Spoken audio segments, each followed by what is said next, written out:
हमारे लोगों के साथ जो व्यवस्था है हमारे साथ में, हमारे पास गढ़चिरौली के आदमी को कुछ होता है तो नागपुर का आदमी नहीं चिल्लाता, चंद्रपुर के आदमी को कुछ होता है तो गढ़चिरौली का आदमी नहीं चिल्लाता। जो सामाजिक ताना बाना है, एक दूसरे से जो सामाजिक संबंध है वो टूट गए हैं। दर्द नहीं होता आदिवासियों को आदिवासियों के लिए। अगर गढ़चिरौली में किसी बच्चे को, आदिवासी बच्ची को, आदिवासी लोगों को कुछ हो जाए तो पूरा महाराष्ट्र विदर्भ बंद हो जाना चाहिए, लेकिन ऐसा नहीं होता है। ऐसा इसलिए नहीं होता है क्योंकि हम ही लोग इसके लिए जवाबदार है। ये गोंड है, ये माड़िया है, ये प्रधान है, ये हल्दी है, ये बोल बोल के हम अपनी दुकान लगाते हैं। हमें समाज की संस्कृति एक है, तुम्हारा खून भी एक है, डीएनए भी एक है, तुम्हारी दुख भी एक है, तुम्हारा शोषण भी एक जैसा है, तुम्हारे अधिकार भी एक जैसे है, तो तुम्हारी लड़ाई भी एक जैसी होनी चाहिए और समाज भी एक होना चाहिए। मेरे को विश्वास है ये पंचायत नहीं है, ये मंत्रियों की पंचायत नहीं है, ये समाज के बुजुर्गों की, समाज के तमाम लोगों की माता बहनों की और हमारे जितने कार्यकर्ता है, ग्राम सभा के सदस्य है, सरपंच है, समाज के बुजुर्ग है, इन सब लोगों की एक पंचायत है जिसमें मैं आके अपनी बात रख रहा हूं। मेरे को अपालिया मत बनाना। मेरे को बताया गया कि भाई मैं सूरजागढ़ के बारे में बोलूं। मेरे को ये भी बोला गया है कि जो पुलिस की दमनशाही अपने ऊपर चलती है, जो पुलिस तकलीफ देती है ग्राम सभा के सदस्यों को, मैं उनके बारे में भी मैं बोलूंगा, आखिरी में बोलूंगा। पहले मैं जो बात बोलना चाहता हूं, ये बाइक दे दो।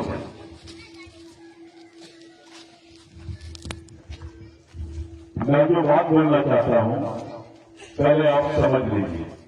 मेरा पति बड़की सोना आप आदित्य थोड़ा लिमिट ध्यान से। एक साइकिल रहती है, एक बाइक रहती है, स्कूटर रहती है, उसका भी चालक, पालक और मालक होता है। उस गाड़ी का भी चालक, पालक और मालक होता है। आपका तो समाज है, आप जिस समाज में पैदा हुए हैं उसी समाज में तुमको बनना है। आपका तो ये समाज है। मैं आपसे पूछता हूं, इस समाज का चालक, पालक और मालक कौन है? किसके कहने पे जी रहे हैं आप? किसके कहने पे आपका समाज चलता है? कौन आपके समाज के बारे में सोच रहे हैं? थोड़ा उनके बारे में बताओ। कौन आपके बाल बच्चों की जवाबदारी ले रहा है? थोड़ा उसके बारे में बताओ। कौन आपके अधिकारों की लड़ाई की जवाबदारी ले रहा है? उसके बारे में बताओ। जिस समाज में आप रहते हो उसके चालक, पालक और मालक कौन है? इस समाज को चलाने वाले लोग कौन है? इस समाज का संरक्षण करने वाले लोग कौन है? इस समाज को दिशा देने वाले लोग कौन है? इस देश में हिंदुओं का अस्तित्व इसीलिए है क्योंकि उनके पास आरएसएस है। एक ब्राह्मण आदमी जज भी रहता है तो चड्डी पहन के शाखा में जाता है। उनके स्कूल चलते हैं, मंदिरों के मार्फत उनके लोग पैसा इकट्ठा करते हैं, उन लोगों की व्यवस्था चलती है। घुटना उनकी व्यवस्था बनता, घुटने के पैसे बनता, घुटने के समाजून टाकूसेंसाठी लोग आपलं जीवन छुटी किसी गुण काम करतो, रोड अच्छा छुटी किसी गुण काम करतो, तुरंत मंदू की थोड़ी सब काम करतो। एक मुस्लिम भाई, उनके भी मस्जिद चलते हैं, उनके भी मदरसे चलते हैं। 6 साल का 4 साल का बच्चा रहता है तो मदरसा में जाता है। उसका बाप उसके हाथ में कुरान शरीफ देता है और बोलता है कि बेटा ये कुरान है, ये तेरे जीने और लड़ने का रास्ता है, इसको लेके चल। एक आदमी डॉक्टर बाबा साहब अम्बेडकर का ग्रंथ देता है अपने बच्चे के हाथ में, बुद्ध और उसका धर्म, उनके बोते भी याद करते हैं, उनके भी स्कूल है, कॉलेज है, उस समाज में समता सैनिक दल है, समाज के लिए भिक्षु काम करते हैं। आपको किसी ने पूछा, आपके बच्चे ने पूछा कि मैं कौन हूं, मेरा इस देश में क्या स्थान है, मेरा दोस्त कौन है, मेरा दुश्मन कौन है, मेरे को कौन से रास्ते से जाना है? मेरे पिताजी मेरी राय ना अव्वल ना बाबू ना दाई ना दाऊ ना कोई भी पुस्तक से एक किताब दे दे जो मैं पढ़ूं और आगे बढ़ूं। कौन सी किताब देंगे तुम अपने बच्चों के हाथ में, बताओ क्या दोगे तुम? जिस समाज में आप जी रहे हो उस समाज की कोई अपनी व्यवस्था ही नहीं है। हमारी सामाजिक व्यवस्था ध्वस्त कर दी है, इसलिए हमारी यह हाल है आज। ये हाल मुसलमान भाइयों के साथ क्यों नहीं होता? ये बात ब्राह्मण भाइयों के साथ क्यों नहीं होती है? इस देश में बाकी लोगों के साथ क्यों नहीं होता है जो आदिवासियों के साथ होता है? तुम्हारे बच्चों को तुम क्या देने वाले हो? क्या है तुम्हारे पास? अरे खाना तो गाय भी अपने बच्चे को दूध दे देती है, बकरी भी अपने बच्चे को दूध पिला देती है, कुत्ता भी अपने बच्चे, कुत्ती भी अपने बच्चे को दूध पिला देती है। जानवर और इंसान में एक फर्क है कि जानवर अपने बच्चे को पालता है, इंसान अपने बच्चे को पालन भी करता है, पोषण भी करता है। पोषण का मतलब होता है उसको विचार देना, उसको बताना कि तू कौन है, तुमको क्या रहना है, कैसे रहना है, कैसे जीना है, कौन तेरा दुश्मन है बेटा, कौन क्या है, ये समाज है, ये इस मार्ग से चलना है। ये बात तो हम लोग सोचते ही नहीं। इतना बड़ा परिसर है गढ़चिरौली जिला, आदिवासियों के लिए आरक्षित है, 5वीं अनुसूची के क्षेत्र है, ग्राम सभाओं में अपना अधिकार है। आलापल्ली में आदिवासियों का कोई भवन है क्या जहां पे आप शादी कर सको, बैठ सको? अरे इस गढ़चिरौली जिलों में आदिवासी का कब्रिस्तान भी नहीं है। जगेमानसाठी जागा तो दूर तू मियासाठी सायंसाठी भी जागा है नहीं।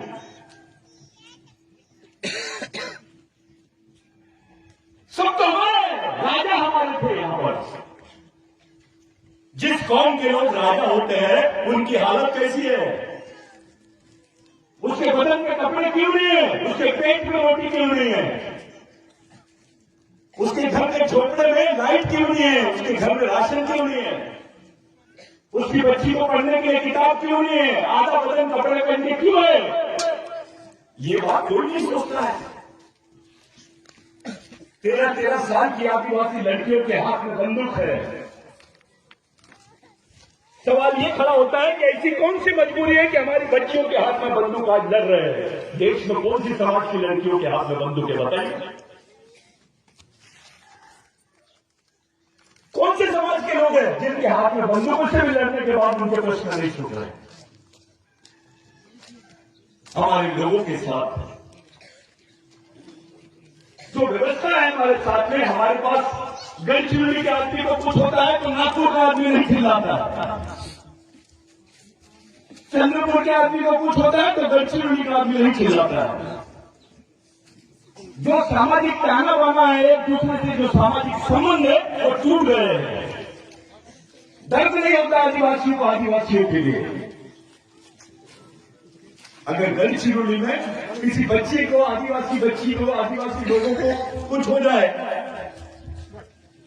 तो पूरा महाराष्ट्र विदर्भ बंद हो जाना चाहिए, लेकिन ऐसा नहीं होता है। ऐसा इसलिए नहीं होता है क्योंकि हम ही लोग इसके लिए जवाबदार है। ये गोंड है, ये माड़िया है, ये प्रधान है, ये हल्दी है, ये बोल बोल के हम अपनी दुकान लगाते हैं। हमें समाज की संस्कृति एक है, तुम्हारा खून भी एक है, डीएनए भी एक है, तुम्हारी दुख भी एक है, तुम्हारा शोषण भी एक जैसा है, तुम्हारे अधिकार भी एक जैसे है, तो तुम्हारी लड़ाई भी एक जैसी होनी चाहिए और समाज भी एक होना चाहिए। लेकिन समाज को एक जगह लाने के लिए कोई बात नहीं करता, किसी को बताने की जरूरत नहीं है, समय नहीं है लोगों के पास। ऑफिसर बन गए हैं, यहां से पढ़ लिख के जाते हैं, ऑफिसर बन जाते हैं, समाज को भूल जाते हैं, गांव को भूल जाते हैं। वो नहीं बताता है कि मारिया का गोल्ड के साथ क्या रिश्ता है, मारिया और गोल्ड का प्रधान के साथ क्या रिश्ता है, ये तीनों का भील के साथ क्या रिश्ता है, यहाँ के हलवियों के साथ में क्या रिश्ता है, नगरसी के साथ में क्या रिश्ता है। हमको किसी ने बताया नहीं समाज यानी क्या। हमको पार्टी बताए, संगठन बताए, भगवान बताए, धर्म बताए, वे आदिवासियों को कोई धर्म नहीं था।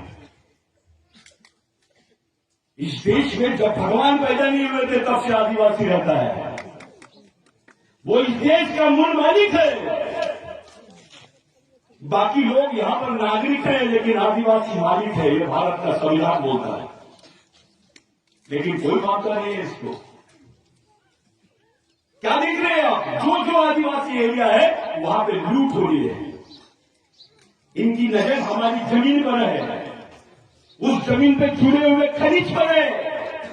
वहां पानी है, जंगल है, सोना है, लोहा है, मिनरल है। इनके पास कोई दूसरे की जमीन नहीं है। किसी पार्टी की जमीन लिए क्या? किसी ब्राह्मण की जमीन लिए नहीं लिए। सिर्फ आदिवासियों की ही जमीन पे काम चल रहा है। पूरे देश में चालू है।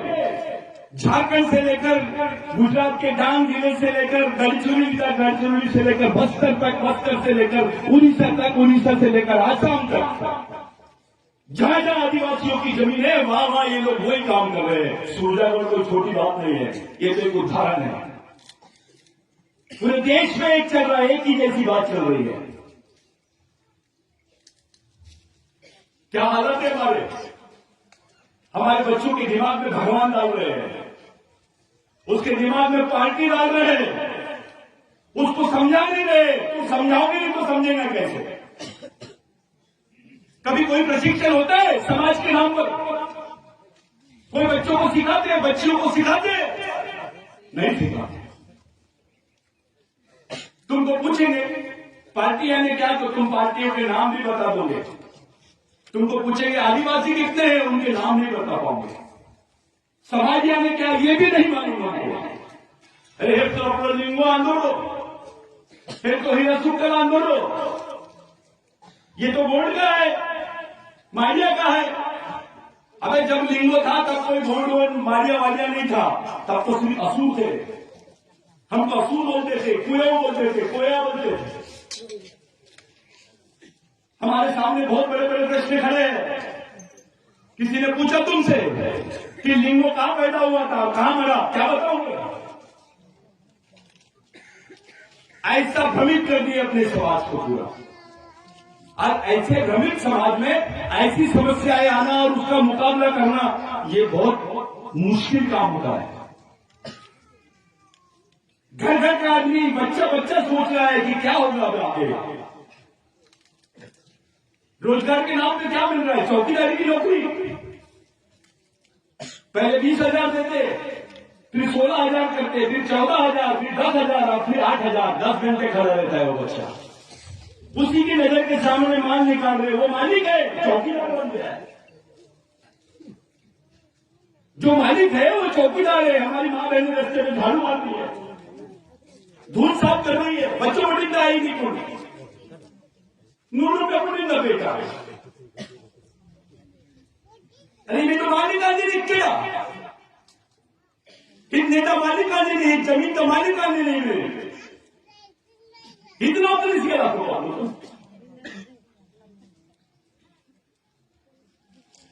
मामला कहां गड़बड़ है, कौन धोखा कर रहे हैं हमारे साथ, ये पहचानना पड़ेगा। कौन आदिवासियों के साथ धोखा कर रहे हैं, कौन आदिवासियों को सही डायरेक्शन में ले जाना नहीं चाह रहे हैं, कौन आदिवासियों को भ्रमित करके रखना चाहते हैं, इस बारे में सोचना पड़ेगा। जितने युवा है, तुम्हारे लिए कोई बाहर का आदमी आके तुमको समझाएगा नहीं, तुमको खुद अपनी तैयारी करनी पड़ेगी अगर आने वाली पीढ़ी को जिंदा रखना है तो। सब लोग बात करते हैं शहर के बाहर आप लोग तो यहाँ खड़े, सूरजागढ़ की चर्चा तो बंबई में भी होती है और दिल्ली में भी होती है। सूरजागढ़ का प्रोजेक्ट चल रहा है, आदिवासी क्षेत्रों में प्रोजेक्ट चल रहा है, आदिवासी में बहुत नौकरी मिल रही है, आदिवासी के लड़कों को बेरोजगार लोग लग गए हैं, अभी उनकी स्थिति बहुत अच्छी है। एक एक आदिवासी आदमी 25,000 50,000 कमा रहा है। दूसरे तो बोल ही रहे हैं ऐसी छोटी बातें, अपना नेता भी बोलता है, अपने लोग भी बात करते हैं, खुल के कोई सच्चाई सामने नहीं रखता है। बड़ी बात बताता हूं मैं, मेन बात से शुरू करते हैं। भारत सरकार ने संयुक्त राष्ट्र संघ में, जिसको यूनाइटेड नेशंस बोलते हैं, एक भारत का संविधान और एक विश्व का संविधान, पूरे देश विश्व के जितने राष्ट्र थे वो मिलकर संयुक्त राष्ट्र संघ, जहां विश्व के सभी देशों के लोग रहते हैं, वो संयुक्त राष्ट्र संघ में भारत सरकार ने बोला 1993 में कि भारत में आदिवासी नहीं रहते। अरे ये तो छोटी बात है भाई, वो तो सीधा बोल रहे हैं कि भारत में आदिवासी नहीं रहते हैं। आदिवासी नहीं रहते हैं यानी भारत का आदिवासी नागरिक नहीं है, यानी जो मालिक है वो नागरिक भी नहीं है। ऐसी स्थिति बना दी है तुम्हारी, और तुम्हारे कोई नेता ने पार्लियामेंट में कुछ नहीं बोला, कोई विधानसभा में कुछ नहीं बोला, कोई जानता भी नहीं इस बारे में, बात भी नहीं करना चाहता, जानकर भी बात नहीं करना चाहता, डरता है, पार्टी प्रमुख से डरता है। उसके लिए पार्टी बड़ी है, समाज छोटा है। तो समाज का इतना दबाव होना चाहिए नेताओं पर कि उसको बैठ बोले तो सो जाना चाहिए, वो ताकत होती है समाज। आज अगर गढ़चिरौली के लिए पूरे विदर्भ का आदिवासी समाज रस्ते पे आ जाएगा और पूरे कलेक्टर ऑफिस को घेर लेगा, क्या हालत होगी गवर्नमेंट की। लेकिन ये तभी संभव है जब यहाँ के आदिवासियों के प्रति वहां के आदिवासियों में श्रद्धा है, उसमें वो सामाजिकता पैदा होगा। आपको लगता है गढ़चिरौली एक दुनिया है, 200 करोड़ के ऊपर पैसा गढ़चिरौली से जाता है कि रोज 200 करोड़ से ज्यादा। इतनी इनकम तो बांग्लादेश की नहीं है, नेपाल की नहीं है, पाकिस्तान की नहीं है इतनी इनकम, जितनी एक देश की इनकम है उतनी गढ़चिरौली की इनकम है। एक देश चला सकते हैं गढ़चिरौली के लोग, इसलिए इनकी नजर आपकी जमीन पर है, सबकी नजर आदिवासियों की जमीन पर है, गढ़चिरौली पर है। एक ऐसा माहौल बनाएंगे कि 200 साल तक के हम लोग गुलाम रहेंगे, 200 साल तक। क्या मामला है, कहां गड़बड़ है? मेरे को का डर लगता है, गढ़चिरौली में मेरे खून के लोग रहते हैं, बावजूद उसके मेरे को आने में डर लगता है। बाहर का कोई भी बच्चा आने से डरता है, लेकिन बाकी लोगों को डर नहीं लग रहा है, सब काम खुलेआम चल रहा है।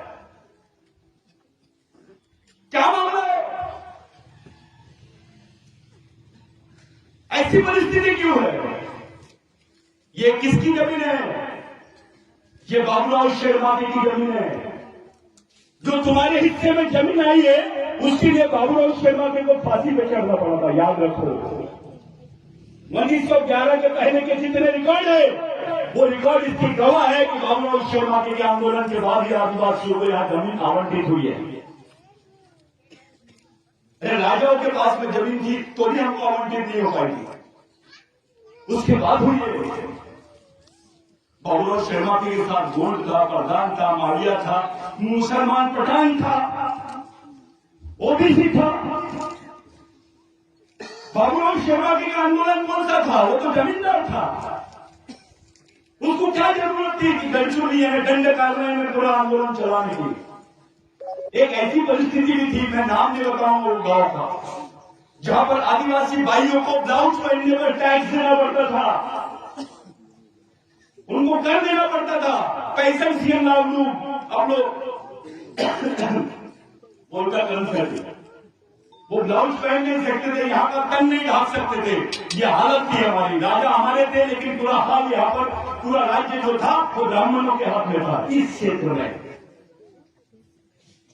दंड करने का मतलब ये होता है किसी को सजा देना है तो गढ़चिरौली में चले जा, किसी की बदली करना है उसको सजा देना है तो गढ़चिरौली भेज दो, कोई ज्यादा खुला रहा है डॉक्टर को, उसको गढ़चिरौली भेज दो, यानी जिसको सजा देना है उसको गढ़चिरौली में भेजते हैं। तो फिर गढ़चिरौली के लोगों को तो वैसी सजा होगी, दंडकारण्य यानी जेल, कि हम लोग जेल में, जो मालिक है वो जेल में कैसे रहेगा? आप लोगों के लिए, मेरे लिए बाबूराव शर्माके का जो आंदोलन है उसको पहचानना पड़ेगा आपको। अरे राजाओं के खिलाफ में भी आंदोलन किया बाबूराव शर्माके ने, एक एक आदमी की जमीन पर काम किया। आप लोग इस क्षेत्र का जो इतिहास है, यहां 11 बार बाबूराव शर्माके आया।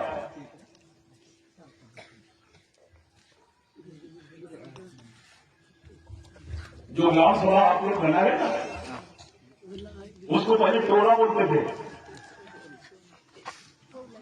पेनकड़ा इंदू कपूर, पेनकड़ा जाने मानते नहीं, जहां आप अपने मरे हुए लोगों के जो पेन बनाते हैं उसको पेनकड़ा बोलते हैं, वहां सब जमा हो जाते हैं। अरे पेनकड़ा इंदू कपूर, वो पेनकड़ा बाबूराव शर्माके ने यहां स्थापित किया था। गांव गांव में जाके देख लीजिए आप, ये जो ग्राम सभा आप लोग बोलते हैं, उस वक्त पेनकड़ा की बात बाबूराव शर्माके ने किया। उस वक्त अपने लोगों को बाबूराव शर्माके समझाता था कि भाई जो अपने भाई को नहीं पहचान सकता वो दुश्मन को कैसे पहचानेगा। जो ये बोलता है ये गौंड है, ये मारिया है, ये हल्दी है, ये प्रधान है, ऐसा आदमी लड़ाई नहीं लड़ सकता। ऐसे आदमी को गांडू बोलते हैं। ये आदमी लड़ाई के लायक नहीं होता। जो अपने भाई को नहीं पहचान सकता वो दुश्मन को क्या पहचानेगा। लड़ाई के मैदान में ऐसे आदमी की कोई जरूरत नहीं है जो जातिवाद करता है, व्यक्तिवाद करता है, पार्टीवाद करता है, क्षेत्रवाद करता है। ऐसे आदमी की जरूरत नहीं है। केवल समाज और समाजवाद पे बात करने वाले आदमी की समाज की जरूरत है। और समाज के सामने कितना बड़ा ऑफिसर है, मंत्री है या मजदूर है, सब समान है। सबका योगदान समान होना चाहिए। ऐसा नहीं कि वो बहुत पढ़ा लिखा है तो उसको ज्यादा समझता है, बिल्कुल नहीं। डॉक्टर आंबेडकर को पढ़े लिखे लोगों ने धोखा दिए थे। ये जो माहौल बन रहा है पूरे देश में कि भारत में आदिवासी नहीं है, यानी हमारे समाज को ही खतरा हो गया है। एक तरफ यहाँ का मुख्यमंत्री बोलता है कि बोगस आदिवासियों को हम संरक्षण देंगे, उनको नौकरियों से नहीं निकालेंगे। 1 लाख नौकरी बोगस आदिवासियों ने ले लिए, झूठे आदिवासियों ने। और सरकार बोलती है हम इनको प्रोटेक्शन देंगे। यानी तुम्हारे खिलाफ में कितने बड़े बड़े जजमेंट हो रहे हैं। एक तरफ बोगस आदिवासी को संरक्षण, दूसरी तरफ ये बोलते हैं कि भारत में आदिवासी नहीं रहते। आप नहीं रहते हो, आपकी नागरिकता भी मान्य नहीं कर रहे लोग। अरे तुम आदिवासी हो करके जमीन का टुकड़ा बचा हुआ है तुम्हारे पास, क्योंकि बिरसा मुंडा का आंदोलन, टंटा भील का आंदोलन, बाबूराव शर्माके का आंदोलन, खास करके बिरसा मुंडा का जो आंदोलन चला 1898 में, पहला लैंड एक्विजिशन एक्ट बना। 1 लाख लोग मरे उसमें। विश्व युद्ध में इतने लोग नहीं मरे जितने आदिवासी जमीन के आंदोलन में मरे। उस आंदोलन की वजह से ब्रिटिश गवर्नमेंट ने कानून बनाई इस देश में, जिसको भूमि संपादन अधिनियम बोलते हैं, जिसमें लिखा गया कि आदिवासी की जमीन गैर आदिवासी आदमी नहीं ले सकता है, और गैर आदिवासी को क्या सरकार भी नहीं ले सकती है। इनकी नजर हमारी जमीन पर थी। वो लड़ाई लड़े हमारे लोगों ने। क्या बाबूराव शर्माके पागल था? टंटा भील पागल था? राघोजी भांगरे पागल था? अरे तुम्हारा बच्चा आज तुम्हारे लिए जान नहीं दे सकता है। तुम्हारा बच्चा, तुम्हारे 2 भाई रहेंगे तो आधी आधी जमीन के लिए झगड़ा लड़ते हैं। बाबूराव शर्माके ने तो हंसते हंसते फांसी के फंदे पे खड़ा किया उसको। फांसी का फंदा टूट गया, दोबारा फिर से उसको फांसी पे चढ़ाया। फांसी देने के बाद में उसकी लाश बराबर में रहना चाहिए करके चूल्हे के भट्टी में डाले उसको। जो आदिवासियों की लड़ाई लड़ रहा था उसके साथ क्या क्या किए, तो भी हमारे समाज को समझ में नहीं आता है कि बाबूराव शर्माके के विचारों को हम लोगों ने अपनाया क्यों नहीं। ये इतना बेईमान समाज है आदिवासी समाज का। यहाँ अपने लोग चंद्रपुर, नागपुर, गढ़चिरौली, ये इतने बेईमान है कि बाबूराव शर्मा के घर बच्चा, उसकी पत्नी, उसकी मां कहां गए, किसी ने नहीं बताया, उनका कोई अता पता नहीं है। रिकॉर्ड पे दर्ज नहीं है कि बाबूराव शर्मा के घर मारने के बाद में उसके बच्चे का, उसकी पत्नी का, उसकी मां का क्या हुआ। वो जमीन जो 2 लाख हेक्टेयर जमीन थी, 2 लाख हेक्टेयर, इस बेल्ट में, गढ़चिरौली बेल्ट में 2 लाख हेक्टेयर जमीन आदिवासियों को मिली है। कौन से राजा ने दिया तुमको?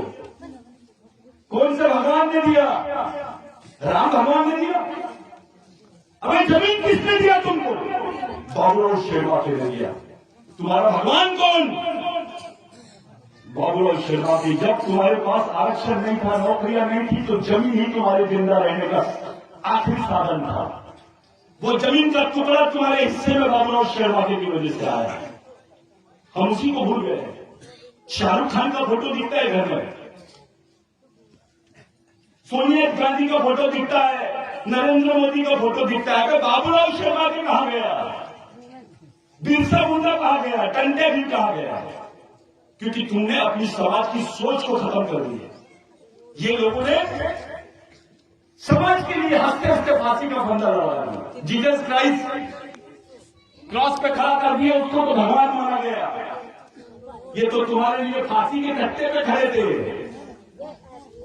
तुम्हारा बच्चा कर सकता है आज? हो तुम्हारे बच्चे को बेटे किंवा पूर्ण नेताजी में की नासाठी में फांसीचा कट्टा द्या ना बाबा, है ना? अरे मी कोण शियोर अव्वल बाबून भूल मान करो, नौकरी लाग चुका अव्वल बाबून भूल मत करो, बायकोला पचा हमको। ऐसी परिस्थिति में बाबूराव शर्मा के लिए समाज के लिए कुर्बानी किया। मैं